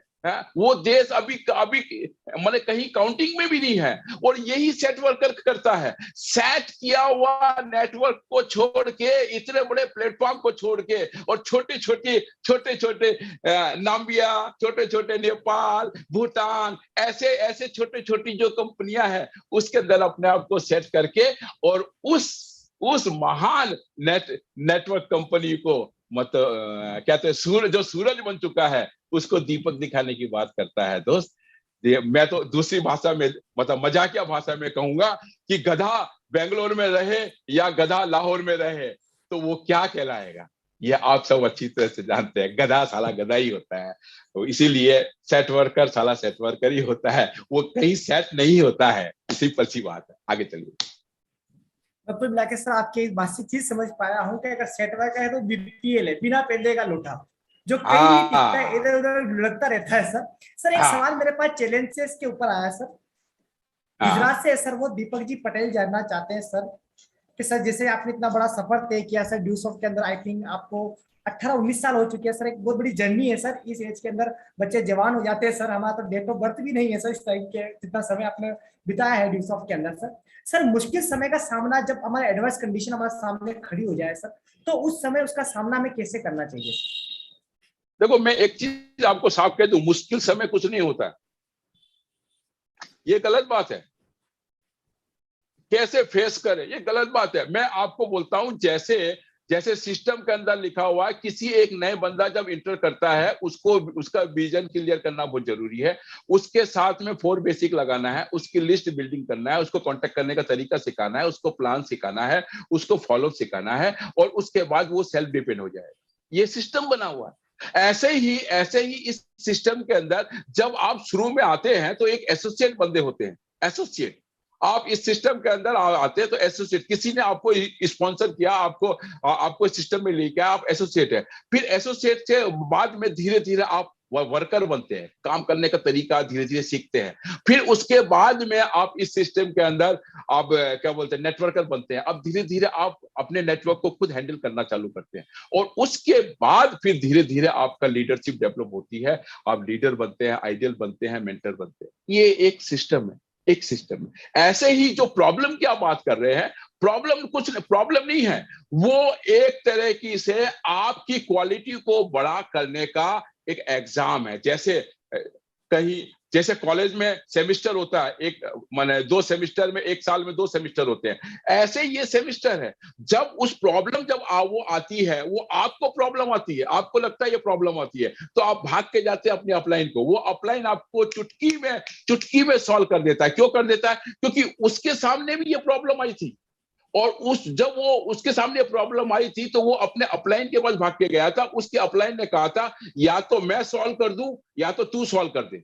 अगर मैं सॉल्व करूंगा तो जिंदगी में ये प्रॉब्लम तेरी टीम में आएगी, तू कभी सॉल्व ही नहीं कर सकता, इसीलिए तू खुद सॉल्व कर। और सॉल्व करने के बाद में एक बार ये प्रॉब्लम तेरे पास आएगी, उसके बाद कभी नहीं आएगी। मैं ये नहीं कह रहा हूं ये प्रॉब्लम तेरी टीम में नहीं आएगी, आएगी, परंतु तेरी टीम में आएगी। और जब टीम वाला भाग के तेरे पास में आएगा और तू उसको गाइड करेगा और उसकी प्रॉब्लम सॉल्व होगी, तो तू उसके लिए भगवान के जैसा हो जाएगा। इसीलिए अपलाइन को भगवान बोलते हैं। क्राइसिस प्रॉब्लम आना बहुत जरूरी है। जिसकी टीम में क्राइसिस नहीं आ रहा है उसकी टीम में लीडरशिप डेवलप नहीं हो रही है, उसकी टीम में सिक्योरिटी वाला पॉइंट नहीं आ रहा है, उसकी टीम के अंदर क्राइसिस मैनेजर पैदा ही नहीं हो रहा है। अरे फैक्ट्री के अंदर सुपरवाइजर होता है और मैनेजर होता है। मैनेजर कमरे में बैठा रहता है इसी वाले में, सुपरवाइजर सारा पूरे फैक्ट्री में घूम के बिजनेस को खड़ा करता है, परंतु दोस्त वो कभी मैनेजर नहीं बन सकता क्योंकि उसने कभी भी क्राइसिस को फेस नहीं किया, प्रॉब्लम को फेस नहीं किया। वो एसी में बैठा हुआ बंदा है, उसने क्राइसिस को फेस किया है और इसीलिए वो मैनेजर बन के बैठा हुआ है और एसी की हवा खा रहा है। और इसीलिए जैसी प्रॉब्लम आए तो आप ये समझ लेना कि मैं भी अब एसी के अंदर बैठ के मैनेजर बनने की पोजीशन पे जा रहा हूं और वहां से मैं मैनेज करूंगा और ठंडी ठंडी हवा खाऊंगा। और इसीलिए प्रॉब्लम को प्रॉब्लम मत समझिए, उसको एग्जाम से समझिए। उस एग्जाम को जब आप क्लियर कर लोगे तब आप सीनियर हो जाओगे और आपकी टीम में जब प्रॉब्लम आएगी और उसको आप गाइड करोगे तो आपका टीम आपको भगवान बोलेगा। जय हो भगवान, जय हो भगवान, जय हो मेरी अपलाइन। ऑटोमेटिकली प्रॉब्लम कुछ नहीं होती, प्रॉब्लम होती ही नहीं। इसका मतलब सर लाइफ के अंदर अगर आपको आगे बढ़ना है तो एक अटेम्प्ट तो आपको देना ही पड़ेगा हर क्षेत्र के अंदर, कि आपको फर्स्ट टाइम तो एक बार प्रॉब्लम को फेस करना ही पड़ेगा, तब जाके आप परिपक्व लीडर बन सकते हैं। सर फाइनल क्वेश्चंस की तरफ हम बढ़ रहे हैं। हालांकि दुनिया के कोने कोने से और खासकर इंडिया के कोने कोने से मेरे पास सवाल है सर, मैं सब एक जगह कवर नहीं कर सकता, लेकिन कुछ क्वेश्चंस और है सर जो मैं आपसे पूछना चाहूंगा। सर एक क्वेश्चन राजकुमार जी राणा हरियाणा से पूछ रहे हैं सर। सर वो मेरी भी दिल तमन्ना है सर, काफी समय से मैं आपसे पूछना चाहता लेकिन पूछ नहीं पाया सर। स्टेज मिला है मुझे नेशनल लेवल का, मैं आपसे पूछ ही लेता हूँ सर। सर आपकी कामयाबी का राज क्या है सर? कामयाबी का राज क्या है? मैंने अभी थोड़ी देर पहले एक ही चीज कहा था कि कामयाबी के लिए बहुत ज्यादा अक्ल की जरूरत नहीं होती है, कामयाबी के लिए बहुत ज्यादा काबिलियत की जरूरत नहीं होती है। कामयाबी के लिए 4 चीज की जरूरत होती है। वो क्या है? इरादे। किस इरादे से आप इस नेटवर्क मार्केटिंग के आए? मैं इस सिस्टम में आया था अपनी बच्ची को टाइम देने के लिए, टाइम फ्रीडम के लिए इस सिस्टम में आया था। मैं अपनी बच्ची को बहुत प्यार करता हूं और आज भी करता हूं, और मैं उस बच्ची के पीछे आया था क्योंकि मैं उसको टाइम नहीं दे पा रहा था। मेरा इरादा था चाहे कुछ भी हो जाए 4 घंटे अंदर 4 घंटे मैं दूंगा, और उस 4 घंटे के अंदर मैं किसी का फोन अटेंड नहीं करता था और केवल अपने इस सिस्टम में जो मेरा सीनियर मेरे को कहता था उसके साथ मैं काम करता था। इरादे मजबूत थे कि कुछ भी कहूं। क्योंकि दोस्त सबसे दुख की बात यह है कि 35 साल की उम्र में डीओ साहब आया है। मैं यहाँ तो बहुत सारे बच्चे को देख रहा हूँ जो 16 साल, 17 साल, 18 साल, 19 साल, 20 साल, आए हाय कितना एंजॉयमेंट करेंगे, कितना पैसा कमाएंगे। और देखिए तो मैं तो 35 साल की उम्र में आया था उस समय, और मेरे सामने समय एक ही था कि कैसे भी करके जल्दी जल्दी इस सिस्टम में फ्री होना है। और उस इरादे मजबूत होना बहुत जरूरी है। और दूसरी बात, सही रास्ता पकड़ के काम करना, सही रास्ते। और सही रास्ता कौन दिखाता है? जिसको कहते हैं आपका गुरु। और इसके ऊपर मैं सेमिनार में जाता हूं तो कई लोग स्टेज पे खड़े होकर बोलते हैं जिसका कोई गुरु नहीं उसका काम शुरू नहीं। मेरे लिए तो बड़ा बैड अनुभव है। तो मैं एक ही चीज ये कहूंगा कि सही रास्ता दिखाने वाला बंदा होना बहुत जरूरी है। सही रास्ता दिखाने वाला, और उसके बाद में जो रास्ता दिखा रहा है उसके प्रति समर्पण। समर्पण कैसा? हनुमान जैसा। हनुमान जैसा। हनुमान बार बार के कहता है जब तक राम का काम नहीं करूंगा तब तक मेरे को चैन नहीं मिलेगा, मैं नहीं जी सकता। मेरे को चैन तभी मिलेगा जब तक डीओ साहब का काम ना हो जाए। मेरी वाइफ जानती है कि एक बार मैंने किसी अगर फोन आ गया तो वो मुझे डिस्टर्ब नहीं करती, जानती है जब तक ये अपने फोन से बात खत्म नहीं करेंगे किसी की बात नहीं सुनेंगे। सिंपल सी बात। और मुझे बीच में कोई टोकता भी नहीं है क्योंकि जानता है कि उनको पता है कि मेरे लिए डीओ साहब पहले स्टेप पे है। कभी कभी संडे के दिन ऐसा समय आता है जब मेरी वाइफ का बर्थडे होता है और मैं गलती से टीम को टाइम दे चुका होता हूं तो मेरा कहा नहीं भैया, पहला मेरा वो, क्योंकि मैं जानता हूं कि मैंने अपने गुरु को वादा किया है कि पहली टॉप प्रायोरिटी मेरे लिए ड्यू सब, सेकेंडरी मेरा फैमिली सब है। तो जब तक ये बात अगर कह दिया तो उसके प्रति बिल्कुल समर्पित होकर काम करें और अनुशासन से काम करें। कामयाबी के लिए 4 चीज है, इसी के ऊपर आज तक मैं पालन करता हुआ चला आ रहा हूँ।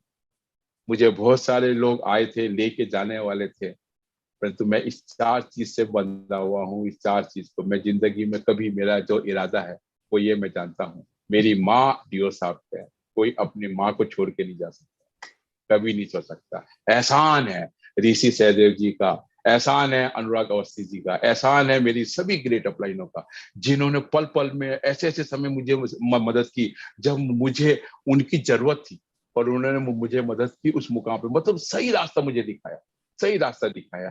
तो ऐसी कई लोग मुझे लेके जाने की प्लानिंग पे आए थे, परंतु ना, जीना यहाँ मरना यहाँ, इसके सिवाय जाना कहाँ। राज कपूर का ये गाना मुझे बहुत पसंद है, और मैं यही जानता हूँ जिंदगी में साला मरूंगा तो डीओ साहब में मरूंगा, इसके अलावा कहीं नहीं मरूंगा।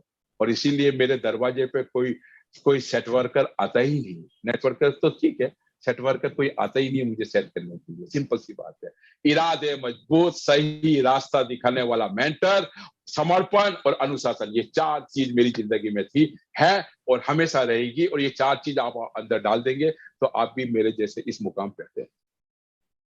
सर आपकी डेडिकेशन को देखकर मतलब वो आग हम जैसे युवाओं के अंदर लगती है, हमें प्राउड फील होता है सर। हम आप जैसे लोगों के साथ में आज कन्वेंशन कर रहे हैं, जानने का मौका मिल रहा है सर। आपको एक सबसे बड़ा ये चीज फील हो रहा है सर कि वाकई में ड्यूज ऑफ वाकई में बहुत बड़ी है सर, कोई हमारे टक्कर में नहीं सर। लेकिन एक अब समय की बंदी तक के होने के बावजूद सर एक लास्ट एंड फाइनल क्वेश्चन मैं आपसे करना चाहूंगा, जो राजस्थान से बीकानेर जी संदीप जी सूर्यवंशी पूछ रहे हैं सर, कि एक रियल ग्रेट लीडर की जो डेली की एक्टिविटी क्या होती है सर? देखो, आप रियल भी बोल रहे हैं, ग्रेट भी बोल रहे हैं, और वो भी लीडर, समझे बात है। रियल लीडर, वही फिर बात आ गई, रियल लीडर वो बंदा जो कोर बंदा है, जो करोड़पति बन रहा है। रियल लीडर के लिए सबसे पहले पता होना चाहिए कि जिस मकसद से वो आया था उस मकसद को कभी ना भूले। जिस मकसद से इस डियो साहब में वो इंटर किया था उसका मकसद क्या है, उसको जिंदा कर। देखिए, आपने देखा होगा ठंड के अंदर लोग लकड़ियां जलाते हैं, लकड़ियां धीरे धीरे कम होती है तो एक आदमी उसमें एक लकड़ी और डाल देता है, एक लकड़ी और डाल देता है, एक लकड़ी और डाल देता है।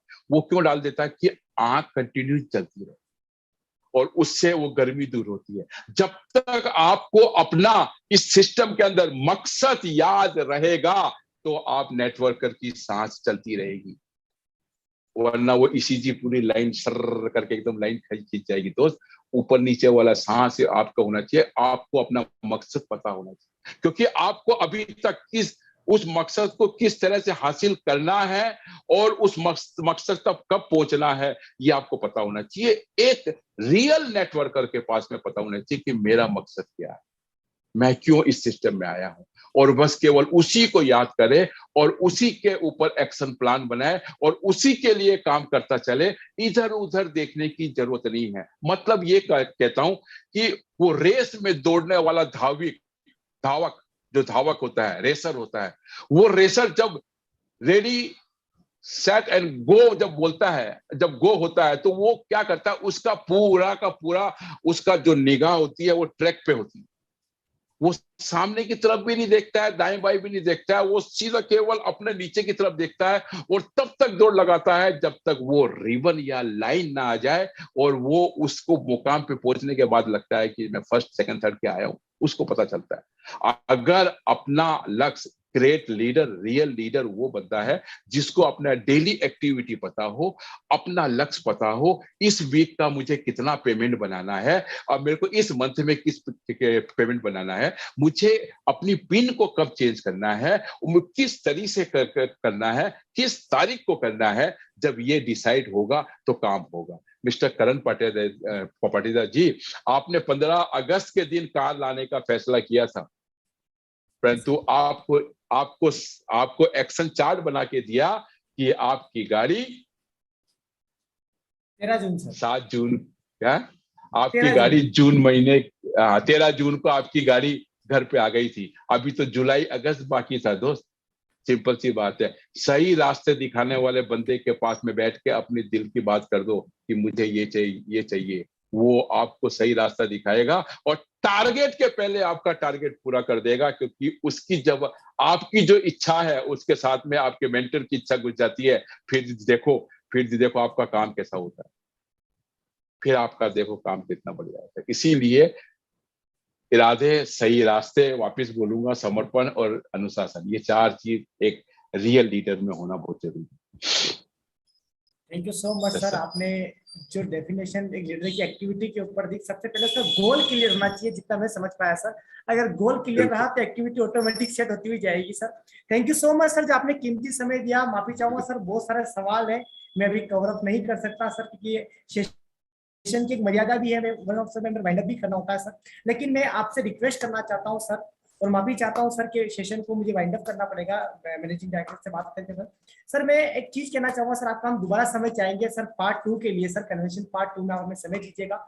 मैनेजमेंट टीम से चाहूंगा कि वो एक बार सर का फिर हमें समय दिलवाए, क्योंकि कई सारे सवाल है सर अभी जो युवा जानना चाहते हैं कि सर हम जैसे युवा जब ड्यू शॉप में आते हैं सर, बड़े बड़े सपने देखते हैं, जब आपको स्टेज पे देखते हैं, एक सीनियर लीडरशिप को देखते हैं, तो हम ये सोचते हैं हमारी जिंदगी भी इनकी तरह होगी sir.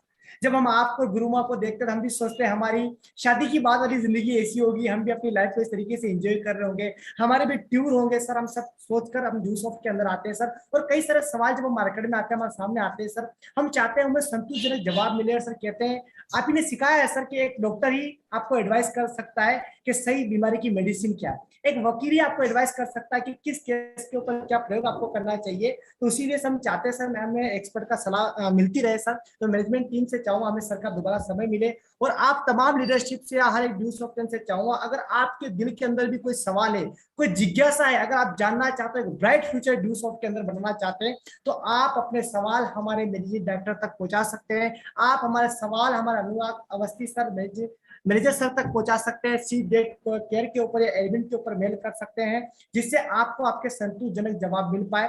Thank you so much sir, once again आपने समय दिया सर। Thank you so much management team, जिन्होंने मुझे मौका दिया अपने गुरु से सवाल करने का।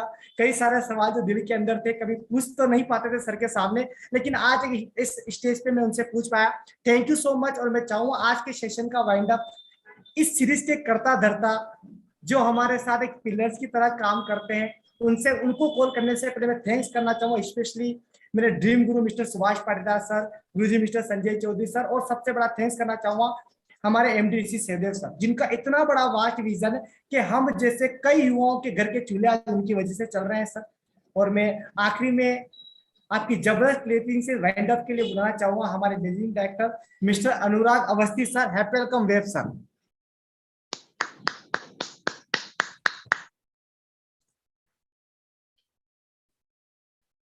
Thank you everyone. ये सीरीज हमने कंटिन्यू करना है और ऐसे ही आप लोगों का सपोर्ट चाहिए। और मैं एक्सपेक्ट करूंगा कि जितने भी ड्यू सॉफ्टवेयर हैं वो अपने नोट्स भी ले रहे होंगे और कंटिन्यूअसली वो अपने आप को अपग्रेड भी कर रहे होंगे। हम लगातार इस सीरीज में बने रहेंगे और एक दूसरे का साथ देते हुए हम आगे आउट परफॉर्म करेंगे। और 24 अक्टूबर को इधर दिवाली भी है और जो हमारा 23rd एनिवर्सरी भी है, तो हम उसको थोड़ा सा एक्सटेंड करेंगे और जो भी इससे रिलेटेड न्यूज होगी वो हम आगे आने वाले टाइम में आपको देते रहेंगे। Right, thank you everyone. Thank you so